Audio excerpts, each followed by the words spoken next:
Hi guys, wee Bob here, and I'm out in the garage as per normal, um, and I thought I'd do my weekly kind of vloggy thing that I do. I don't have any gameplay videos up at the moment or anything of variety. It's all just vlogs, which some people might like and some people might be like. Could do a lot of variety, so we'll get there. So on that note, my Move Cube is due back hopefully this week, which means my computer comes back and the PS4, PSVR, and the kids' other computers, my projector for my big movies, and my sound system. So I'm looking forward to those coming back to get the house set up with some cool bits and bobs, and just to have the music that I like to listen to music when I'm doing dishes and things like that. And at the moment I'm using a little BlackBerry and the sound is okay, but it's not the best. So yeah, looking forward to getting the stuff back in the house, making sure everything's okay, getting my big TV back so that we can actually see the TV, because at the moment we're using a we're using a like a little 32-inch TV, but it's across the other side of the room, and we're having to really look and strain my eyes. Not so much with watching things, but when you're looking through like Sky Menu, or I've got like a 2 terabyte box with movies that I've taken from my DVDs and that, and trying to see the text when you're trying to see the movie that you're looking to play isn't quite as easy. But I've got a big nice 55-inch TV in the cube, so looking forward to hopefully making sure it's okay and then checking everything's okay. So this week has been quite a busy week for various things. I wrote down a few things just to jog my memory. So I was reading Ready Player One. I finished it on Tuesday, and the premise of Ready Player One, again, I'm not going to give away loads of spoilers, but the general blurb would be it's like a futuristic society. I can't remember the year. No, it's not there. Futuristic society, the poor are really poor, the rich are really rich. They've got a VR, virtual reality, game called Oasis, and most people will escape through these headsets and haptic gloves. And it follows the story of a little guy called Wade, which I thought was quite funny because our Lawn Boys posts Dave Wade. And I don't know why that's funny, it's just an odd name, Wade. But that's his first name. And inside the game his name's Percival. But the point is that the owner of the company that made the virtual reality has died, and he puts on this will and testament video when he dies to say that if you break his game, get through the adventure of his game, he'll give you his world. It's a wee bit like Charlie and the Chocolate Factory in a sense that Charlie and the Chocolate Factory, the purpose of them giving out the golden tickets is they then visit his factory, and at the end it's for somebody to win a prize. So if you've seen Charlie and the Chocolate Factory, it's got a similar kind of premise to it, but obviously gaming. So the book relates to a lot of 80s music, and it was quite good because while I was reading the book I was actually looking up on YouTube all the music that's mentioned in the book, and I was playing it in the background while reading the book, which I think added a different element to a book rather than just reading and trying to remember, because a lot of the songs I didn't know, even though I'm a child of the 80s, I didn't know some of the songs, and most of them I did, but I didn't know what they were called. So yeah, definitely check out Ready Player One, the book, if you're into reading. It's not the best book I've ever read. I would say it's an okay book. The storyline's good, but it's not fantastic by any means. It didn't. I thought it was very similar to Pixels.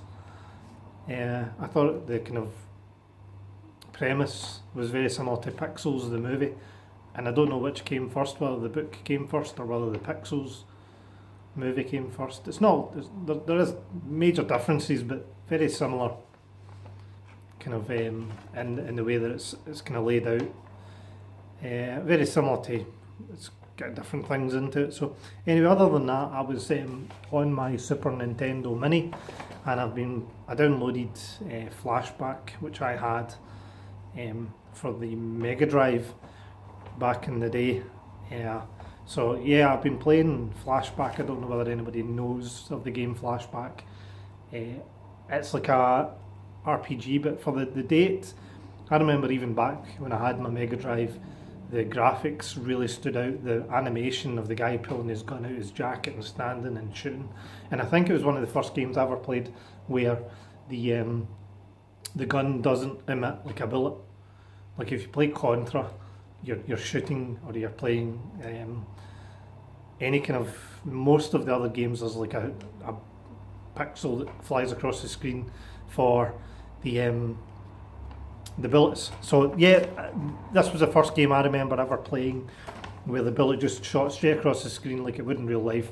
You can't see it and it's too fast, and you're trying to kind of kill mutants, and you've got to go and do missions and jobs. I'm not too far into it at the moment, but I'm really enjoying it. I think I said it's Delphine. It was released in 1992, and it reminds me, I was playing it the other day, and it reminded me of Saboteur. I think it was called Saboteur. It's a Spectrum game. You're a ninja, and you're running along and down ladders, collecting things. It's very similar kind of gameplay to that. It was Another World was done before. Another World was stupidly difficult. It was very, very difficult to even play. I might go back and have a shot at that. I did have a shot recently, and I just still struggled. I think I was playing on my PC through an emulator. So yeah, the Move Cube's due back this week, and like I says, I'm really excited about that. Other than that, I was watching a couple of movies which I was going to talk about. I watched Bright, which is on Netflix, and it stars Will Smith, and I'm trying to think who else it stars. I don't actually know. The premise is it's a world where orcs, elves, and fairies exist, and Will Smith is like a cop. And I think the premise must be racial related, and that the orcs aren't allowed to be cops, and everybody's against this orc being a cop. He's not allowed, and it's race versus race, and it just seems to have very much a racial element to it. Everybody doesn't like everybody else just due to whether they're elves or orcs or fairies or humans. And it's an okay movie. It wasn't brilliant. I watched it through. My wife was just, I think at the end my wife says I'm never going to get those 2 hours back. I liked it. It was okay. It wasn't brilliant. It wasn't anything new. It was almost like a rip-off of Harry Potter, Blade, Underworld, somewhere, kind of that kind of grittiness to it. It was brutal. It was pretty brutal. The baddie in it, I'm pretty sure the girl, kind of witch, elf person, I'm pretty sure she's the girl who's in What Happened to Monday, and she was originally in the original, the girl with the dragon tattoo. So I don't know her name. I'm rubbish with remembering actors' names unless they're like Tom Cruise or some big name. I'm not very good at knowing directors or anything like that. So yeah, it's a good movie. Check out. It's on Netflix, guys. If you're bored, I wouldn't necessarily go there straight off the bat. Another one I watched yesterday was Atomic Blonde with Charlize Theron. I think that's what you call her. And she's like it's set back in the Cold War, end of the Cold War, where the Berlin Wall's still up. And she's a British MI6 agent. And it's a hard movie to follow because it's a spy thriller, so you're not sure who's kind of doing over who, what the point is. The premise is that there's a list of spies, and the Russians everybody wants this list to know who the spies are. It's got all the details of the spies and all their missions and so on and so forth, and Charlize Theron's characters to go and retrieve this list from West and East Germany, and there's a lot of these. It's like Stranger Things, and it's trying to think, like Ready Player One, Atomic Blonde set in the 80s, and it's all very much the 80s soundtrack, the neon lights, the kind of certain cyberpunkishness to it, and it's brutal. I mean, there's a fight scene later on with Charlie Theron, and I don't know how they do these fight scenes. It's just, if you watch the movie, the fight scene in it is ridiculous. It's brutal. So if you don't like gore and you don't like brutality, don't watch it, because it is just way. I mean, I was even shutting my eyes at some points because it was just so brutal.